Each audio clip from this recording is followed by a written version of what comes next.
చక్కని ధర్మ సందేహం. తీర్థయాత్రల పుణ్యం ఇతరుల ఇంట్లో ఉంటే పోతుందా? పుణ్యం అనేది బదిలీ అయ్యేది కాదు. అది మనలోనే ఉంటుంది. చాలామంది భక్తులు తీర్థయాత్ర ముగించుకొని వచ్చేటప్పుడు నేరుగా ఇంటికి వెళ్ళకుండా మధ్యలో చుట్టాల ఇంట్లో ఆగితే పుణ్యం పోతుందని భయపడుతుంటారు. దీని వెనుకున్న అసలు నిజం చూసినట్లయితే పుణ్యం అనేది ఒక వస్తువు కాదు. ఒకరి నుంచి ఒకరికి బదిలీ అవ్వడానికి మీరు కల్లారా దైవాన్ని చూశారు, మనసారా దైవనామాన్ని స్మరించారు. ఆ పవిత్ర పుణ్యక్షేత్రంలోని శక్తి మీ మనసులో, ఆత్మలో నింపుకున్నారు. కాబట్టి మీ భక్తి, మీ పుణ్యం ఎప్పుడూ మీతోనే ఉంటుంది.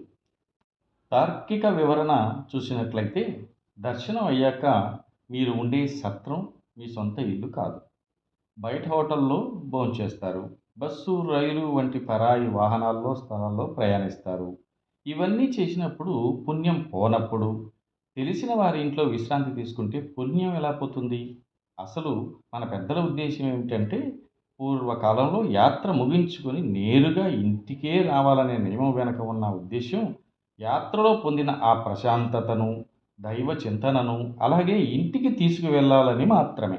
అంతే తప్ప మధ్యలో ఎక్కడైనా ఆగితే పుణ్యం పోతుందని కాదు. మీరు చేసిన యాత్రాఫలం ఖచ్చితంగా మీకే దక్కుతుంది. భక్తికి శక్తి అవరోధం కాదు. తీర్థయాత్రల పుణ్యం ఇతరుల ఇంట్లో ఉండి వచ్చినంత మాత్రాన పోదు.